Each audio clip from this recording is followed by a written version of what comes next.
Buenas tardes, bienvenidos nuevamente al Club de Lectores, un proyecto del Pozo Antillano y Pasillo del Sur Editores. Hoy en la última escena, el último capítulo de esta jornada del semestre 2020, de enero a junio del 2020, nos place tener dos amigos, pero un amigo especial que es el que reconocemos hoy, a Max Charies, quien lo conozco poco, pero lo conozco mucho porque sus amigos son mis amigos, pero también porque este año el Pozo Antillano lo reconoció como un talento nacional, de esa gente que hay que seguirle la pista durante el 2020, porque lo que hizo en el 2019 fue importante, así que esperamos que esté reproduciendo el 2019 en este año, que ha sido, como tú sabes y como también Daniel sabe, un año de muchos retos. Hoy vamos a conversar sobre tu obra 2058 DC, que es una colección de cuentos, los estuve leyendo, cosas muy interesantes, pero para eso hemos traído un cuarto bate que es designado permanente, es decir, cuando él coge el bate, hace jonrón y las bases están llenas. Ese es Daniel Torres, mi tocayo, nuestro amigo en la diáspora presente, que desde Ohio para Puerto Rico y el mundo, quien va a estar comentando tu obra, y vamos a estar trabajando por espacio de este tiempo, que es más o menos una hora, hablando de ese trabajo, y sin lugar a duda podemos tocar otras cosas que también estés haciendo. Pero nos parece importante recoger un trabajo del 2016, que yo no lo conocía, pero me ha interesado mucho las cosas que leí, y después intervendré un poco sobre ese trabajo. Y también reconocer que la diversidad de escritores que nosotros tenemos en Puerto Rico dan para muchas lecturas sobre el quehacer nacional. Y con esa nota dejo al compañero Daniel para que proceda. Al final haremos una serie de anuncios, pero vamos a trabajar un rato la obra del compañero Max Charies. Adelante, Daniel. Bueno, muy buenas tardes y muchas gracias al Pozo Antillano, el Club de Lectores y a Pasillos del Sur Editores por esta invitación, y a Max también, porque él es parte de esta conversación, él es el escritor invitado. Y yo quisiera leerles brevemente una pequeña semblanza, una bibliografía sobre Max para aquellos y aquellas que no lo conozcan. Max nace el miércoles 16 de octubre en San Juan, y obtuvo un grado de maestría en creación literaria en la Universidad del Sagrado Corazón con concentración en narrativa. En el 2007 ganó el primer premio en el 13º certamen literario de la Universidad de Puerto Rico, del recinto de Río Piedras, y con el cuento Conspiración. Y en el 2009 publicó su primer libro de cuentos, Delirios de Pasión y Muerte, y en 2011 y 2013, Ojos como de Hombre y Huesos Secos, las dos primeras novelas de la trilogía Profecías, y en el 2014, Mutilare, una novela corta.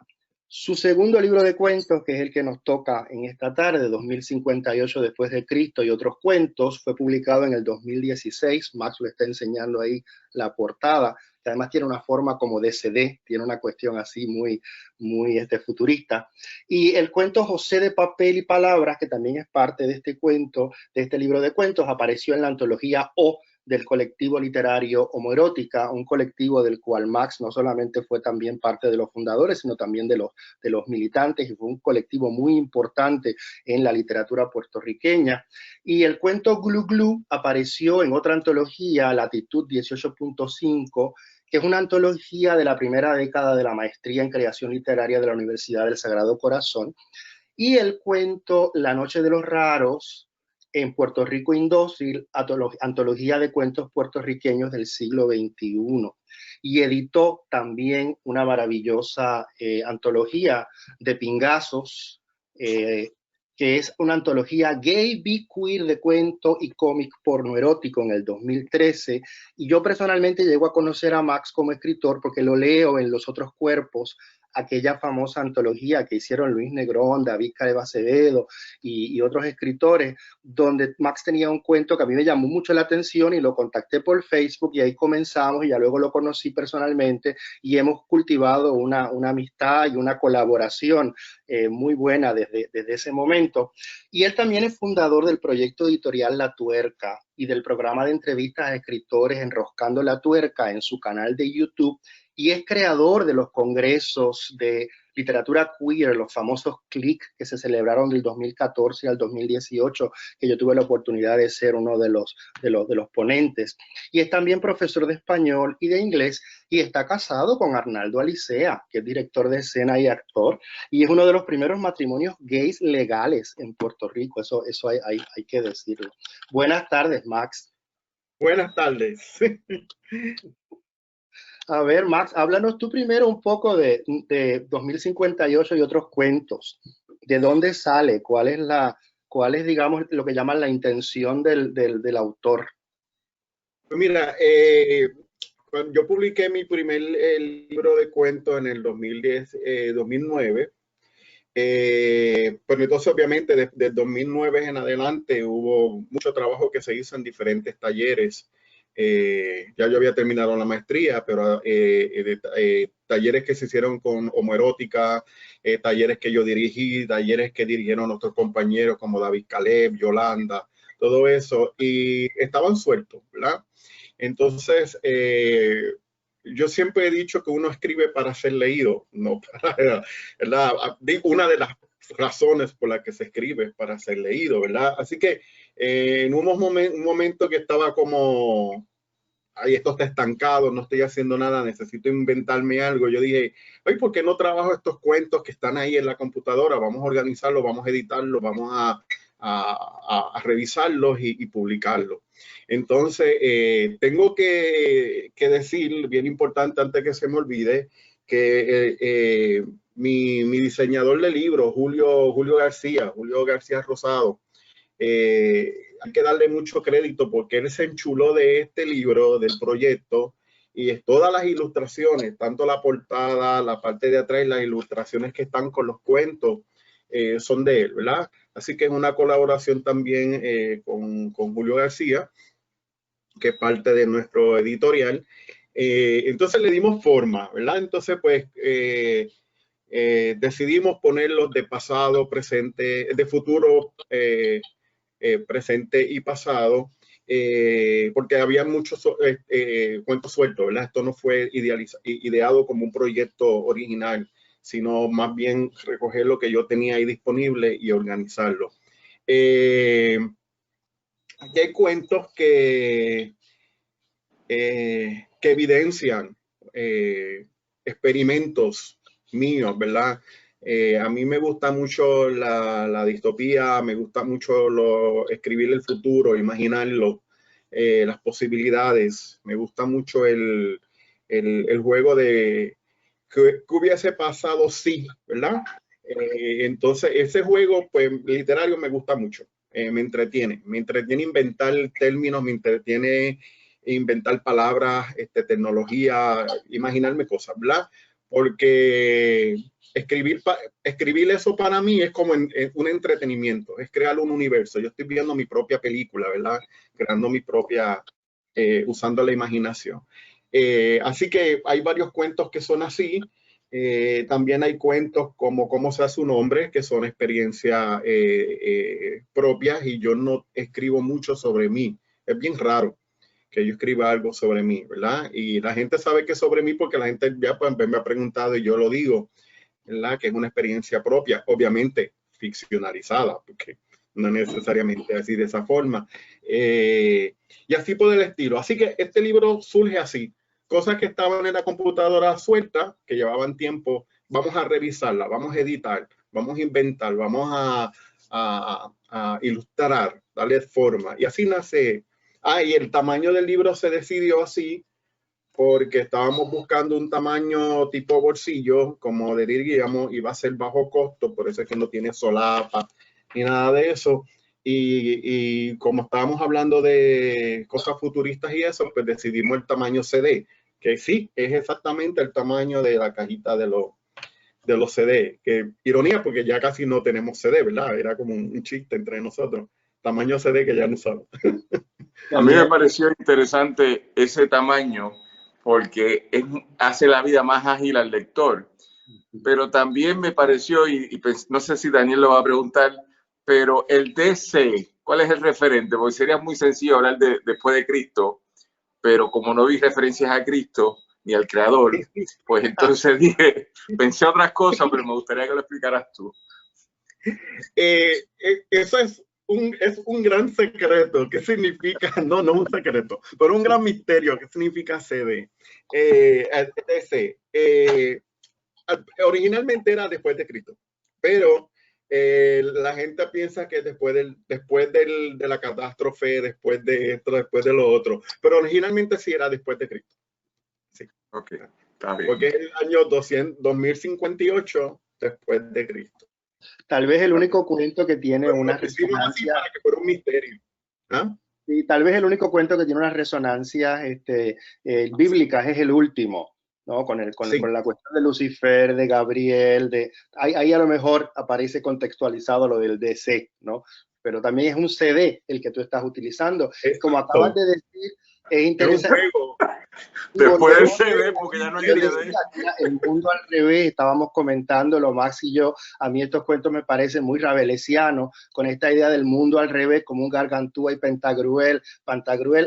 Hay como un mirar la cosa, como el primer cuento, 2058, ¿no? Que sí. Todo lo que pensábamos que era Estados Unidos, todo lo que pensábamos que era Europa, todo lo que pensábamos que era el Caribe, de repente se cambia el elemento del poder y cambia desde dónde está ese centro político, por ejemplo, ¿no? Y eso lo haces alrededor de todos los cuentos, subvertirlo. Es muy bakhtiniano también en esa manera como trabajas la cuestión del carnaval, de la parodia y de la ironía. Y volviendo a una de las cosas que estabas hablando, que yo quiero hablar de eso, es el verbo y la imagen, porque el libro es un libro casi visual, tiene un elemento muy visual en las imágenes. Yo no sabía que eran de Julio, y el montaje del libro como CD y lo gráfico y lo literario, es casi como una éfrasis. Estás tomando la primera imagen que aparece, esa imagen está escrita y está descrita en el cuento, entonces hay un juego entre lo visual y lo escrito, que también el principio del libro es muy futurístico, ¿no? Esa cosa de la ciencia ficción que empiezas a trabajar, y como bien dijiste, ¿no? Los tres tiempos del futuro, presente y el pasado, pero en un contexto pan-caribeño, visto desde el punto de vista puertorriqueño, visto desde el punto de vista del Caribe como una zona, y en eso te ubicas muy bien como autor. Y también otra cosa que yo quería mencionar de lo que acabas de decir son los lenguajes de Max Charries, porque de un cuento a otro no es un mismo lenguaje, los registros van cambiando.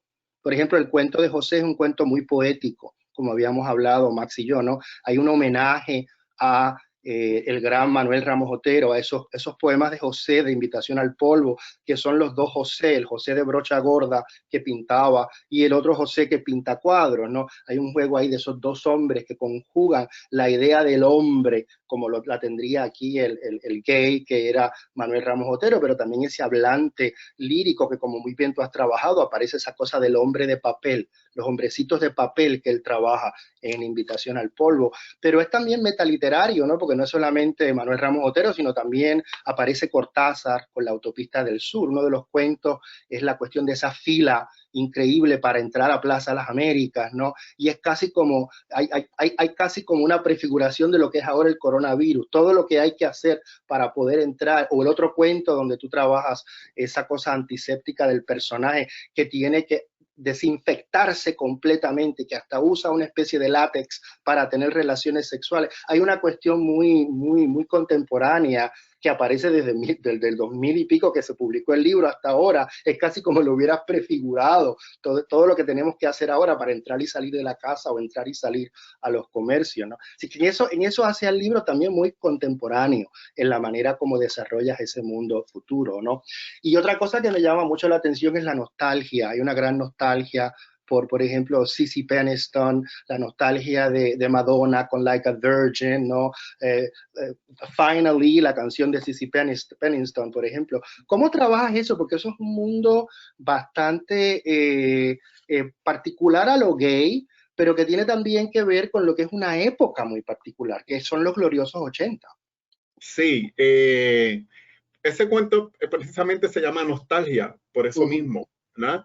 Porque el mundo exterior del cuento, el cuento es muy breve, pero tiene mucho, porque la descripción de la ciudad afuera es completamente ajena y completamente diferente una vez ella pasa el umbral de la tienda. ¿verdad? Cuando una vez ella entra al umbral pasa el umbral de la tienda y entra, es otro mundo diferente, es el mundo de los 80. Yo creo que en ese momento, yo escribí ese cuento en un taller con Yolanda, y con Yolanda Arroyo Pizarro. Y yo estoy seguro que en ese momento yo estaba pensando particularmente en ponerle el sentimiento de cómo será mi vejez, ¿verdad? Cuando yo sea viejo, 70 y pico, 80, ¿verdad? Y mire para atrás. ¿Por qué? Porque yo he sido un party animal, ¿verdad? Yo me viví los 80 y los 90 haciendo un hombre gay en Nueva York y en Boston, en Estados Unidos, y yo viajé muchísimo.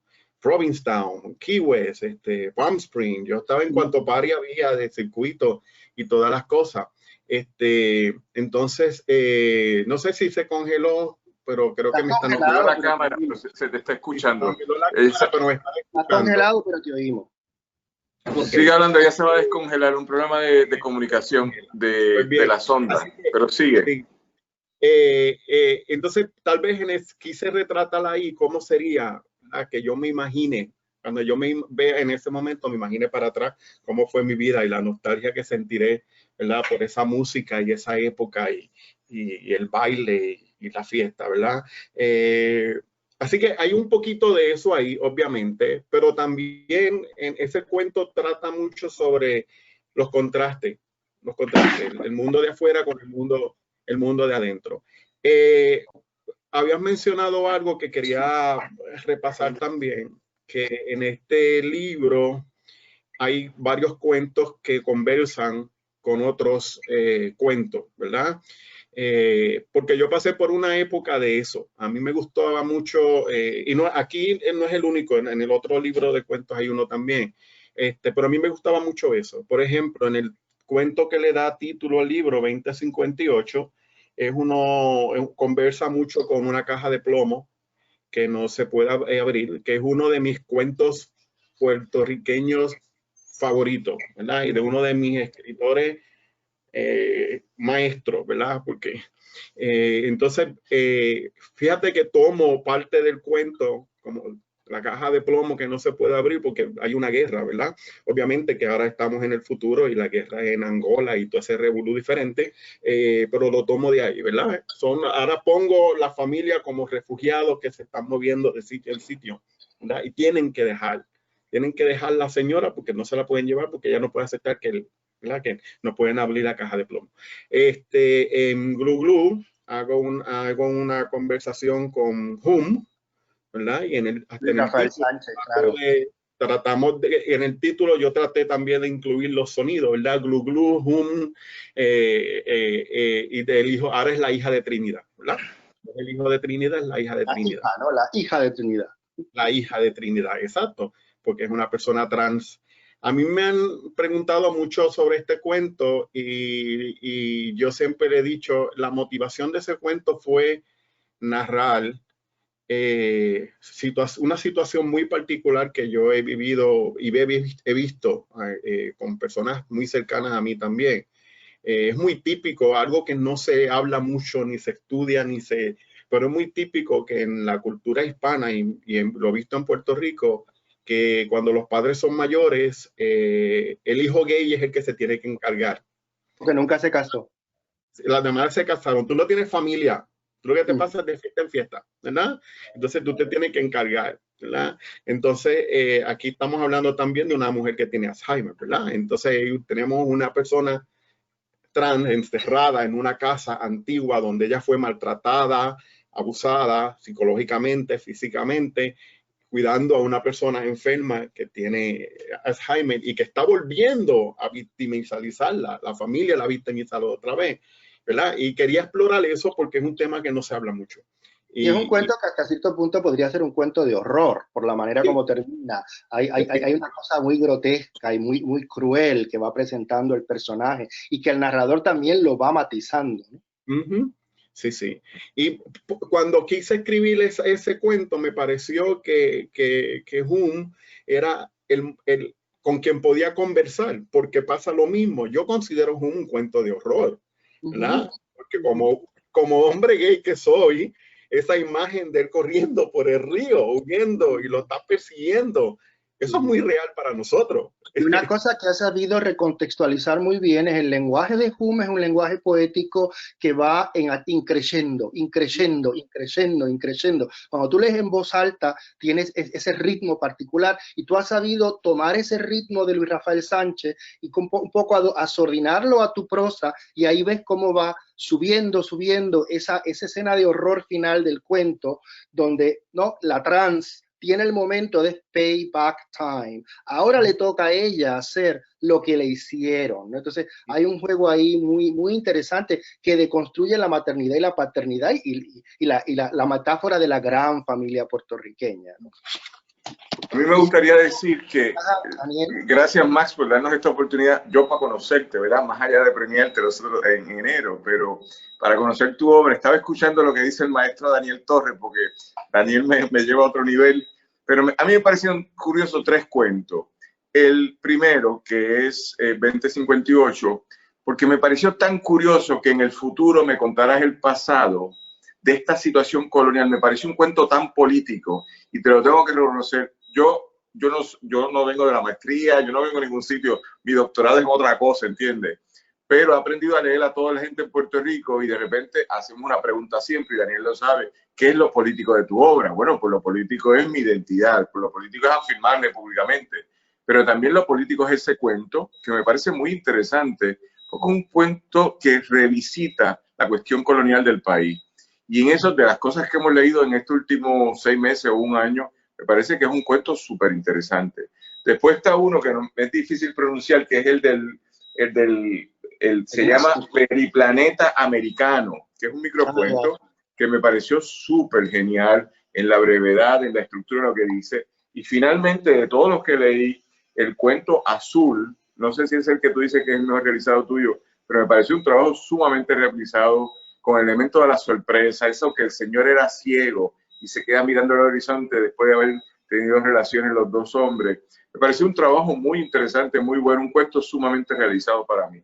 Entonces, me parecería que trabaja, que no sé si Daniel va a hablar de esto, pero tienes registros de las múltiples formas contemporáneas de lo político. Y eso es importante decirlo, porque la gente, con mucho respeto a otra gente que queremos, que han hecho muchos cuentos de ciencia ficción, futuristas, yo me pregunto qué es lo político, ¿verdad? Que para mí me interesa.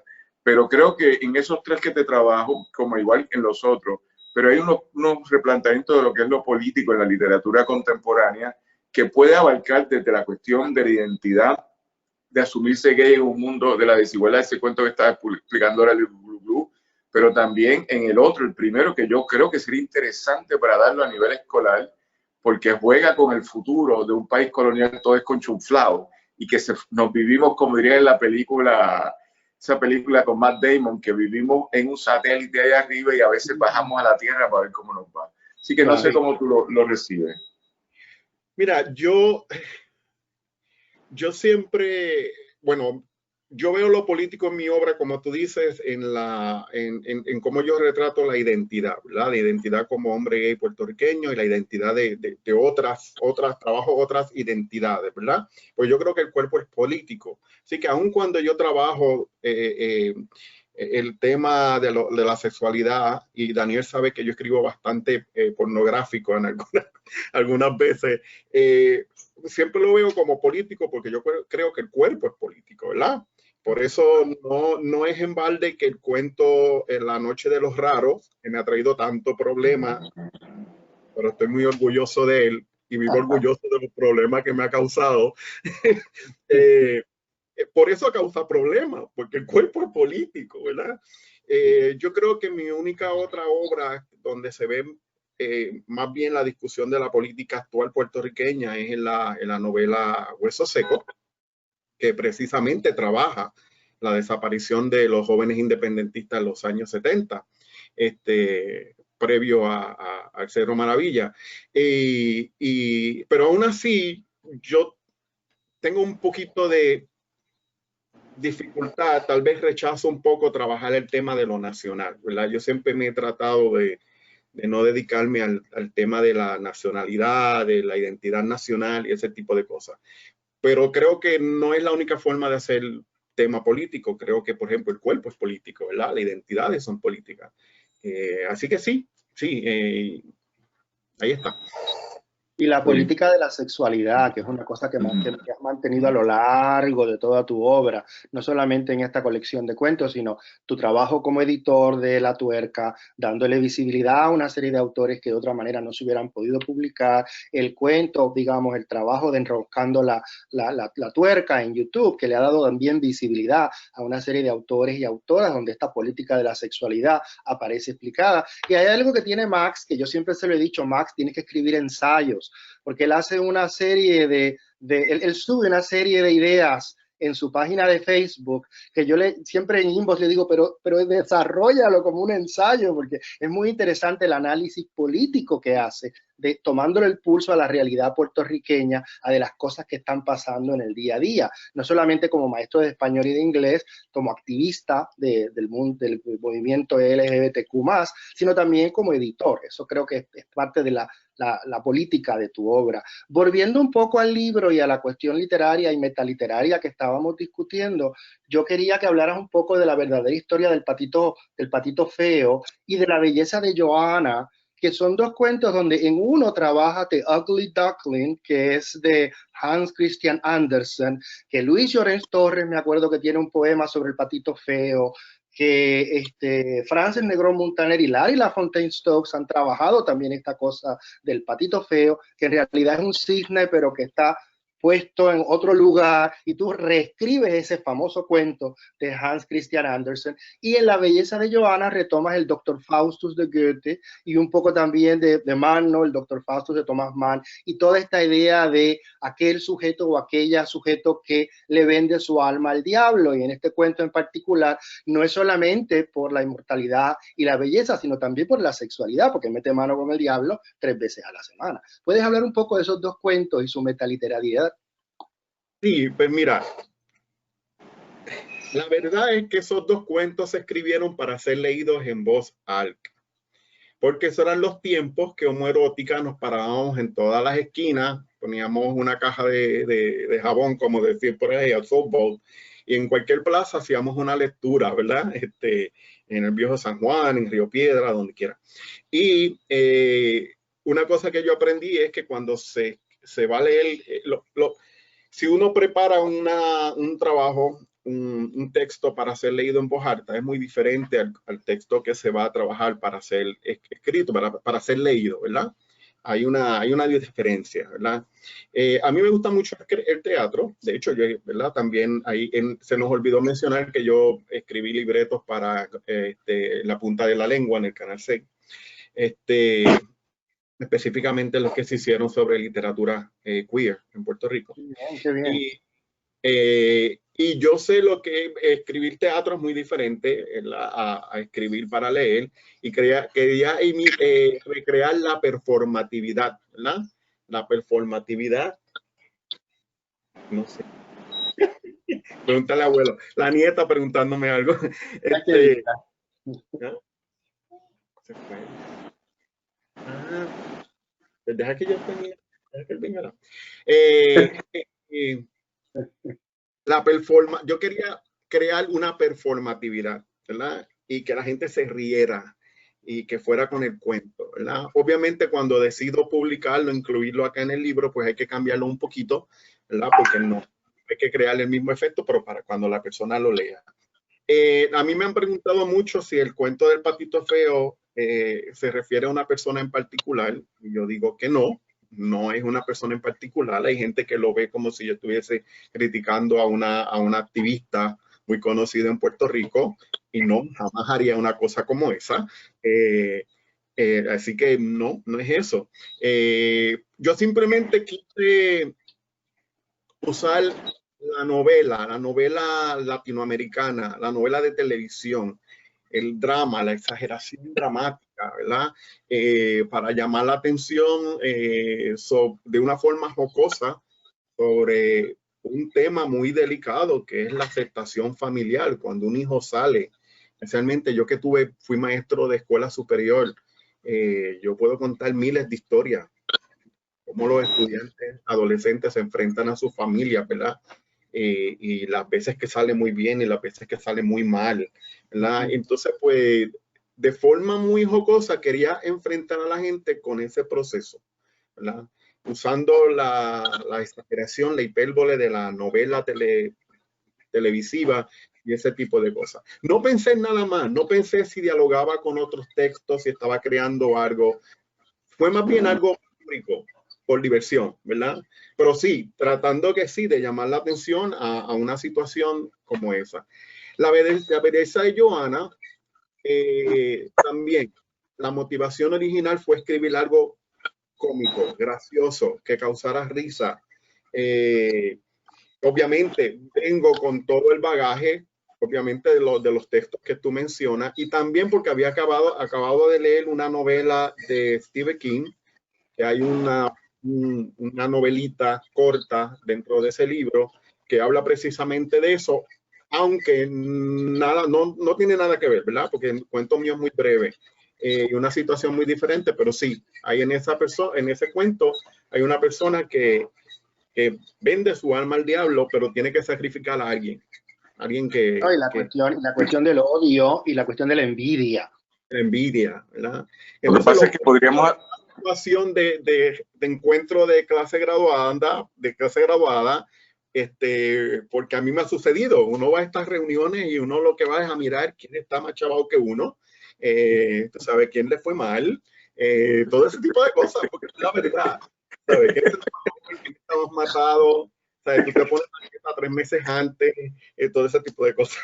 Claro, pero en ambos cuentos el final es muy interesante porque es muy telenovelesco. Es muy melodramático ese final, ¿no? Pero dos cosas, ese chiste que acabas de decir, Max, es genial, porque yo pensé lo mismo en el 30 aniversario de mi escuela, de mi clase de escuela superior. A ver cómo les ha ido. Me sorprendí, les había ido bien a todos y eso me alegró. Pero dos detalles. Uno, sobre el patito feo, es que estaba chequeando aquí el trabajo de Analia Vega, Pollito Chicken, que también hace un diálogo con Llorén, pero y veo, o sea, no hay que meterse solo en la cuestión colonial nacional como la única esfera de contestar, de cuestionar. Segundo, y algo que dijo Daniel que le puse atención, hay gente que a mí me interesa lo que están haciendo esto y lo otro, pero en tu libro, en tu texto, tendría yo que ir googleando un montón de información, porque distinto a Daniel, yo no conocía toda esa música en inglés. Y entonces tendría que ir googleando para ver y entonces relacionarlo. Entonces se torna una lectura muy densa, muy profunda y muy informativa de muchos referentes. Entonces eso refleja que el autor es un tipo que está leyendo y que me está traduciendo lo que lee en su literatura. Te comparo en ese sentido, no sé si conoces el trabajo de Carlos Nieves Mieles. ¿Conoces el trabajo de Carlos? O sea, el Carlos yo lo quiero mucho, pero el Carlos es bien complicado porque tiene tantos referentes que me pierdo. Pero eso está chévere porque me provoca a lo que estaba haciendo ahora, googleando. Mientras ustedes hablaban, yo googleaba para ver por dónde era que tú ibas. Y creo que es una literatura en ese sentido que es muy estimulante, muy estimulante. Sí, Daniel.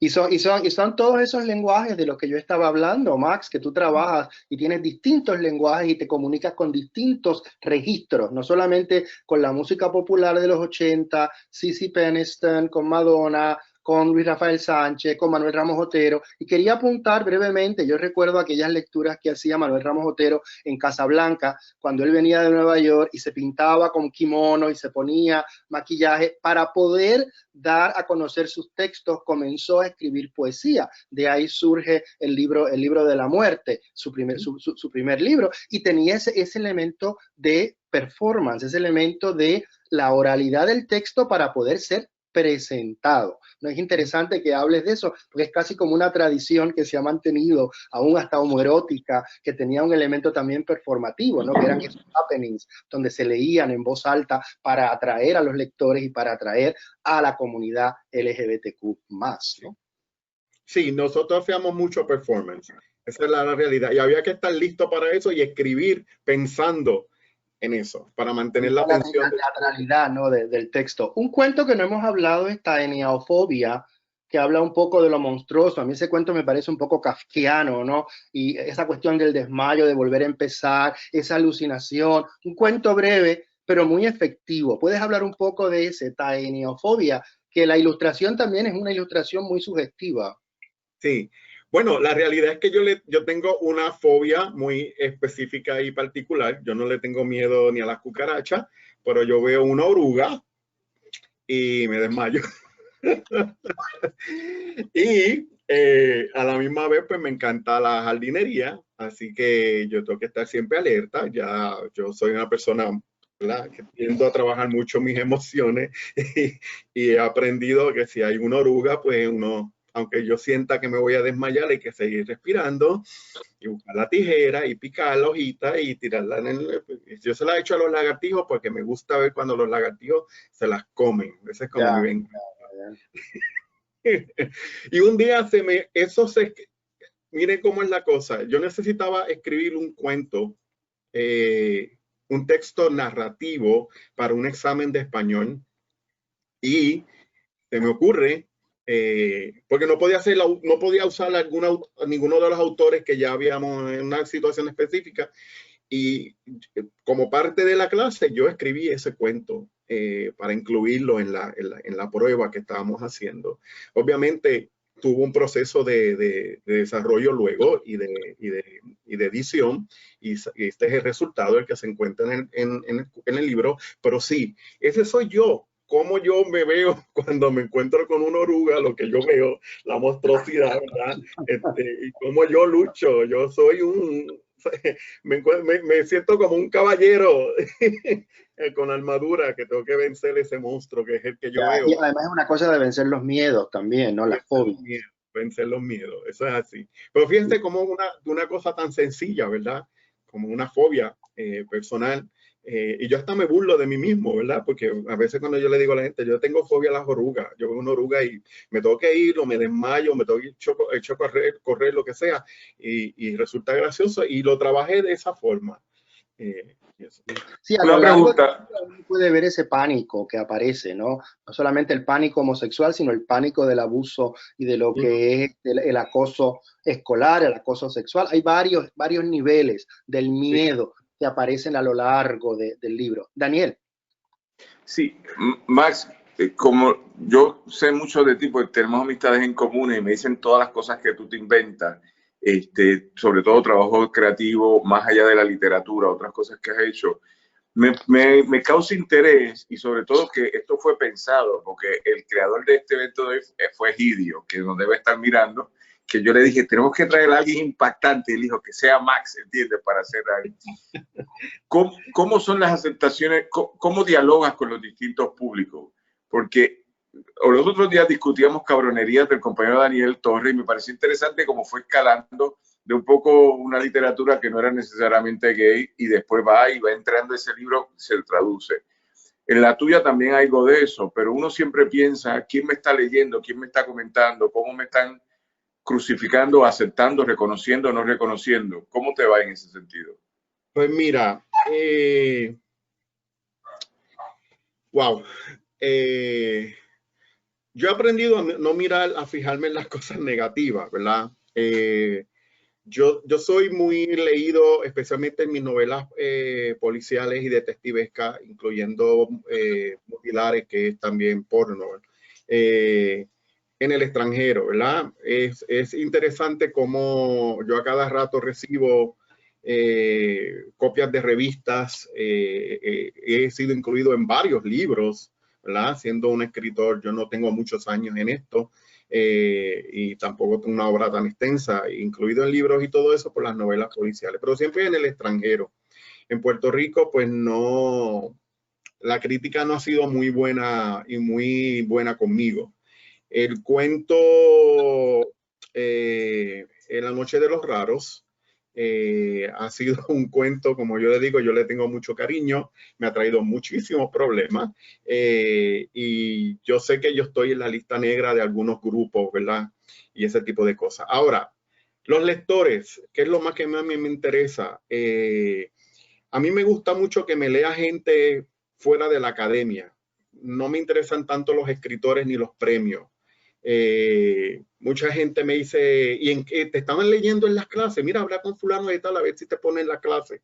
Pues ese tipo de cosas. Yo no sé si yo soy diferente o raro, lo que sea, pero a mí me gusta que el lector de la calle, la gente que no tiene mucha experiencia leyendo, que mucha gente piensa que para leer yo tengo que ser académico, maestro, o tener títulos universitarios me lea. Así que me gusta mucho el contacto con la gente. Por ejemplo, la antología que mencionó Daniel de Pingazo es una antología que la gente, incluyendo mujeres, me escriben, mira, yo la leo de noche con mi esposo, nos entretenemos con esto. Mutilares me pasó lo mismo, ¿verdad? La gente lo lee porque le gusta la poca vergüenza y la cosa, pero a la misma vez están recibiendo todo lo demás que yo tengo ahí debajo, ¿verdad? Y hay muchas cosas adicionales a la vergüenza que entretiene. Me gusta mucho, por ejemplo, este libro fue asignado en el curso, un curso que dio Mónica Yadó en la UPR en Carolina. Y ella me invitó varias veces, varios trimestres, estuve allá con ella y en la clase. Y es muy interesante cómo los estudiantes interpretan mucho los cuentos, ¿verdad? Entonces, al principio uno va como asustado porque uno dice, ay, estos estudiantes los obligaron a leer, ¿verdad? A leer el libro, esto y lo otro. Pero entonces uno se encuentra de que sí tienen muchas preguntas y se forman unos diálogos maravillosos, ¿verdad? Entonces, el cuento le genera otras preguntas que tal vez no tienen que ver nada con lo narrativo y lo literario, pero le despierta unas preguntas y hace muchas preguntas sobre las identidades, ese tipo de cosas. Y eso es lo que a mí me gusta, ¿verdad? Me gusta mucho. Más bien, no pendiente a la crítica ni nada de eso, pero sino al lector que lee por placer. Así que cuando yo me encuentro a alguien con Facebook que me dice, acabo de leer tu libro y me hace 20,000 preguntas, ¿de dónde tú sacaste este nombre y este invento y lo otro? Esos diálogos son para mí maravillosos, maravillosos. Cuando me sucede en persona también, ¿verdad? Una pena que el Congreso de Literatura Queer el año pasado no se pudo realizar, pues por los problemas económicos que nos dejó María y todo eso.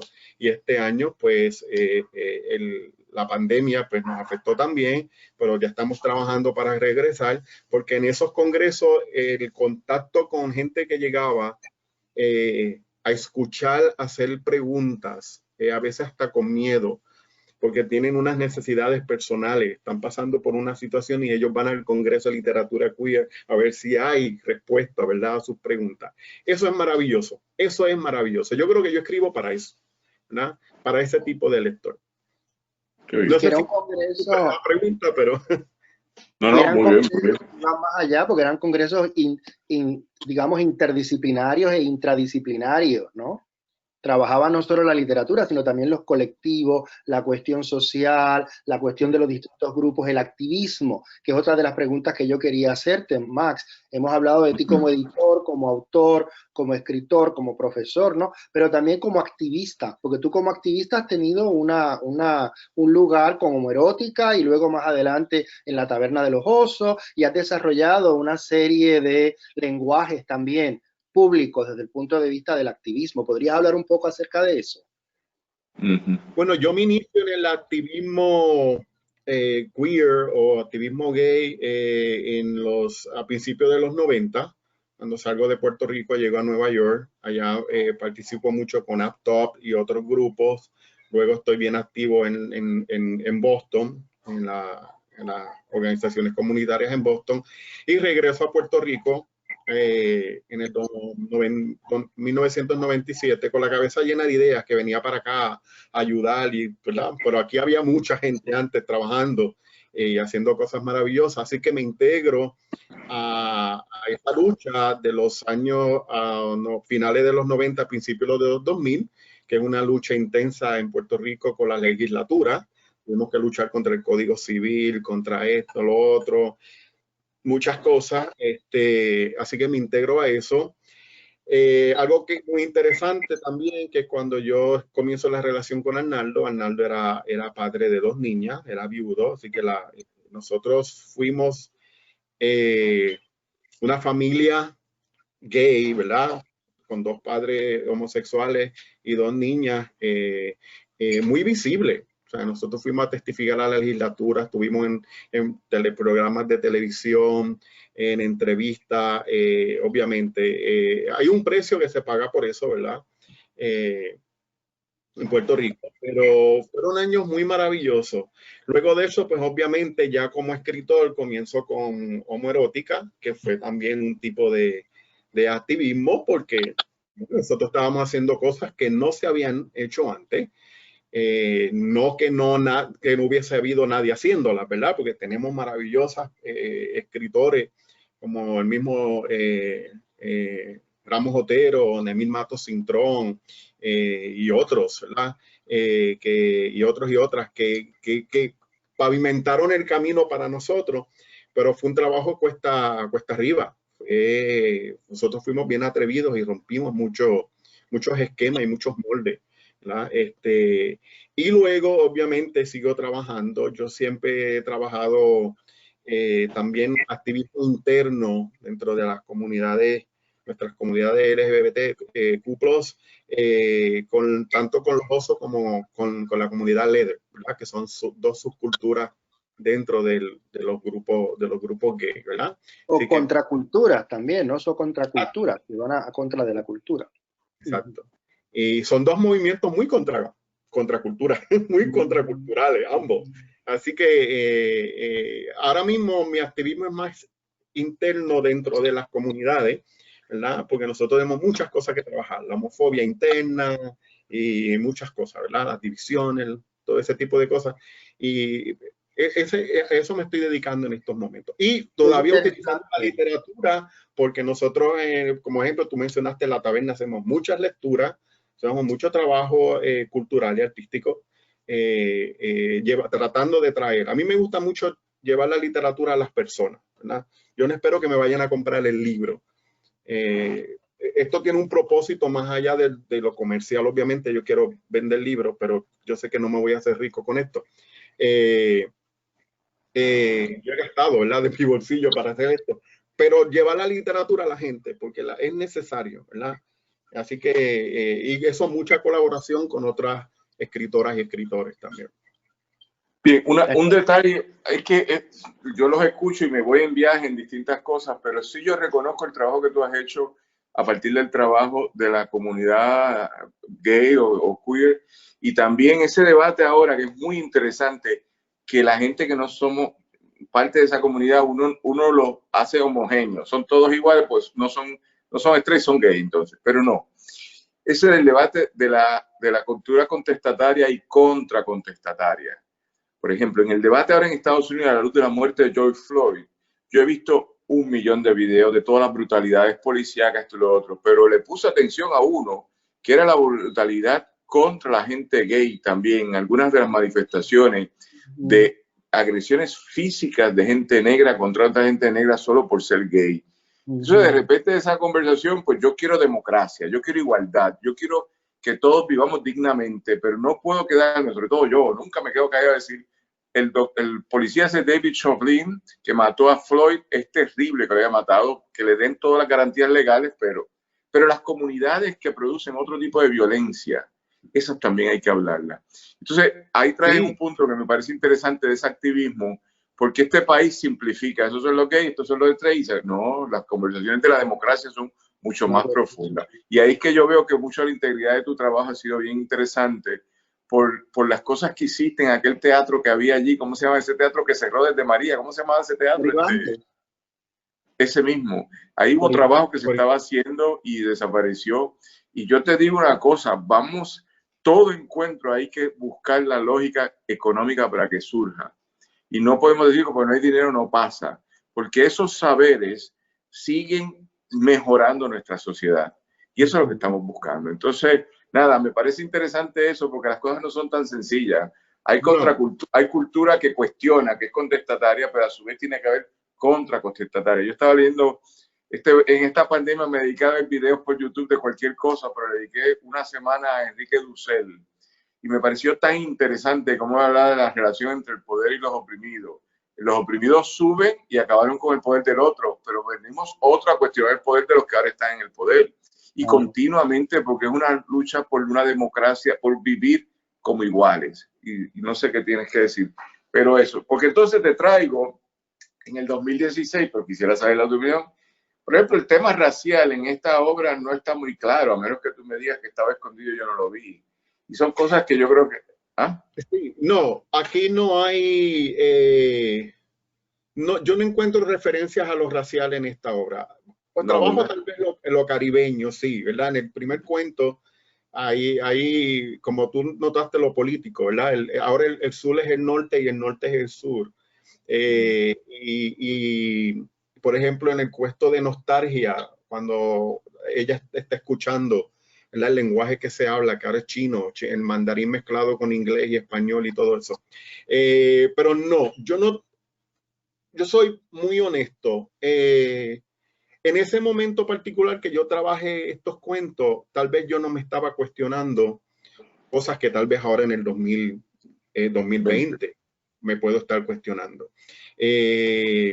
Posiblemente lo que publique subsiguientemente podamos discutir preocupaciones que hay ahora. Por ejemplo, como bien tú dijiste, en mi activismo, por muchos años fue dirigido hacia lo que uno percibe como los opresores, ¿verdad? En el caso de Puerto Rico, pues la legislatura, los policías, todo ese tipo de cosas. Pero porque ha habido un cambio ahora en mi activismo es porque yo me he estado dando cuenta de que mientras estamos haciendo eso, que es necesario, hay muchas cosas, muchos issues que nosotros como comunidad tenemos que trabajar internamente, ¿no? Porque cuando, como bien tú dices, no es solamente gay y straight, dentro de las comunidades gay, nosotros tenemos, y hablamos de comunidades o colectivos, tenemos gente que vive en privilegio, igualito, hay gente que vive en privilegio, y tenemos gente que son blancos, adinerados, hombres, de ciertas posiciones sociales, que viven en ciertos sitios, que sí, que tienen privilegio. Y nosotros, ¿dónde está la gente gay o las lesbianas o los trans con impedimento? ¿Y qué hacemos con las comunidades que son sordos? ¿Y dónde están los negros gay en Puerto Rico? Porque no salen en ningún anuncio de discoteca. Las discotecas hacen anuncios y no hay un negro ahí en ningún sitio. Ahí podemos hablar con H. Roberto, que es nuestro ¿verdad? Socio también de la tuerca, de toda esa situación. Así que hay una invisibilidad dentro de nuestras comunidades y unos rechazos. Que si hay gente que vive muriéndose de dieta porque si eres muy gordo no te aceptan. Si pasaste de cierta edad no te aceptan. Son un montón de issues que hay, tú sabes. Y por eso, pues, ese cambio, posiblemente esos temas se vean reflejados en mis trabajos siguientes, porque cosas que estoy trabajando ahora sí reflejan esas preocupaciones que yo tengo. También ya yo no tengo 25 años. A ver, yo tengo 52. O sea, ya yo estoy viviendo otras etapas. Así que eso, en lo próximo que yo publique, ¿verdad? Y se va a notar esas preocupaciones que estoy teniendo ahora, ¿verdad? Sobre mi visión. Max, tal vez el único cuento que tú tomas hasta cierto punto un periplo de lo que es la puertorriqueñidad y las distintas castas, las distintas galerías de castas que hay, los distintos colores que hay en Puerto Rico, es el cuento de la fila, ¿no? La fila del centro para entrar a Plaza Las Américas, que no necesariamente la raza o el concepto de clase social está marcado por un color, sino por las actitudes, por las descripciones, por la manera que ahí se parece un poco al entierro de Cortijo de Carlos Rodríguez Juliá, que hace como una descripción de todo un periplo de personas que va entrando y va pasando mientras van enterrando a Cortijo. Aquí tú lo haces antes de entrar a Plaza Las Américas, todas las situaciones que se dan y ahí vas viendo un poco el color, la raza y las clases sociales del puertorriqueño, pero aparece visto más bien como una especie de óptica que hace el personaje de una restricción de campo que entra y solo pasa la cámara y va mirando y mostrando a ese grupo social, ¿no? Claro, porque en Puerto Rico somos muy clasistas. El clasismo se mezcla con el racismo, demasiado, diría yo. Hay veces que la línea es muy, ¿verdad? Muy borrosa. Y, por ejemplo, en los años 70 y los 80, el carro que tú guiabas decía mucho de tu clase social, ¿verdad? Y era muy importante. Vivíamos en esa cultura del carro. Claro. Sin embargo, desde los 2000 para acá, la tecnología y el acceso a la tecnología decide o muestra tu estatus social, ¿verdad? Y ahora mismo, estos meses, por ejemplo, que estamos enseñando lo que estamos enseñando online, ¿verdad? yo tengo estudiantes que no tienen acceso a tecnología, ¿verdad? Y uno dice que tú no tienes internet en tu casa. Y de momento digo, wow, yo tengo muchos privilegios, ¿verdad? Porque yo tengo acceso a tecnología, tengo acceso a internet, tengo acceso a esto, y hay gente que no. Así que en ese cuento, cuando yo estoy hablando de los teléfonos, tú tienes, el que lo lee, obviamente, la tecnología va tan rápido que alguna de esas marcas, de hecho hubo una actualización para atemperarla al momento en que se editó el cuento. Claro. Con el tiempo muy rápido cambian los modelos y las cosas, pero si tú notas, la gente se divide por grupos, ¿verdad?, sociales, dependiendo del teléfono. No es lo mismo tener un iPhone que tener un, ¿verdad? Ahora le dicen los teléfonos de Obama. ¿Tú tienes un burner? Los teléfonos van a un burner, sí. Exacto. Bueno, ¿no? Nos quedan unos minutos, Max. Yo te preguntaría, terminamos en unos minutos, ¿y a dónde va la obra de Max 2020? ¿Para dónde vamos? Bueno, pues en unas semanas vamos a lanzar, aunque sea de forma virtual, la tercera novela de la trilogía Profecía, que cierra el ciclo de... Ajá. Cierra el ciclo de este policía que se llama Manuel Sánchez Osorio, ¿verdad? Y su grupo de trabajo. Lo dejé abierto, es posible que lo vuelva a trabajar en el futuro de alguna forma, pero cierro, ¿verdad? Esta última novela se tardó un montón, ya no es importante discutir por qué, pero salió ahora, ya está lista, está en la imprenta y se llama De Sombras y de Muerte, ¿verdad? Y así cierro el ciclo de Profecía. Estoy terminando, tengo varios proyectos en camino, estoy terminando una segunda de Pepe Lotas, José Pepe Lota y el Capitán, ¿verdad? Que son novelas detectivescas. Esta no es policial, esta es un detective privado, es primo del policía de las otras novelas, pero que yo le escribo unas novelitas cortas, lo que le llaman pornográfica o postporno, ¿verdad? Pero son, a mí me encantan, yo me divierto mucho escribiéndolas y a la gente en España y eso le encantan. Las vendo por Kindle por allá y la gente les encanta, y recientemente ha sido objeto de una monografía que escribieron creo que en Inglaterra, así que muy interesante eso. Y estoy trabajando en un librito de cuentos también, otro grupo de cuentos, estos sí tienen una organización, y una novela que estoy escribiendo que es futurista, es de zombies, ¿verdad? Zombies en Puerto Rico, se llama La Caja de Pandora, y en eso estoy. Así que tan pronto termine con la segunda de Pepe Lota, le meto mano a la próxima de La Caja de Pandora, y pienso que ya para el año que viene puede estar lista. Oye, Max, ¿dónde podemos conseguir tus libros? Bueno, mis libros ahora mismo están limitados en las librerías porque las situaciones, ¿verdad? Estamos haciendo inventario y eso, pero si buscan en www.editoriallatuerca.org, ahí tenemos una tiendita y las pueden encontrar todos. Los tenemos disponibles y desde acá los enviamos, ¿verdad? Y tenemos toda la maquinaria aquí. Pronto estarán en librería, pero estamos haciendo inventario y por ahora estamos funcionando vendiendo desde acá. Bueno, pues bien, muchísimas gracias a todos los que están. Ya Daniel va a dar la despedida.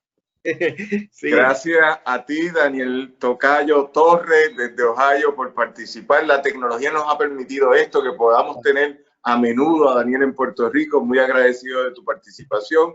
Y al compañero Machariex, cuando yo sea grande voy a ser como tú, voy a seguir tus pasos, voy a tratar de emularte. Gracias por todo lo que has hecho. Lo dijimos en enero, lo volvemos a decir, que lo bueno que hiciste en el 2019 lo vuelvas a repetir en el 2020. Como dicen, muchas bendiciones, sigue escribiendo, sigue produciendo y vamos a conversar en un país que queremos que sea plural, diverso, un reconocimiento a todas las identidades y que, como hemos dicho, que se acabe este colonialismo que nos tiene sufriendo en mala onda. Así que en nombre del Club de Lectores del Pozo Antillano y de Pasillo del Sur Editores, te damos las gracias a ti.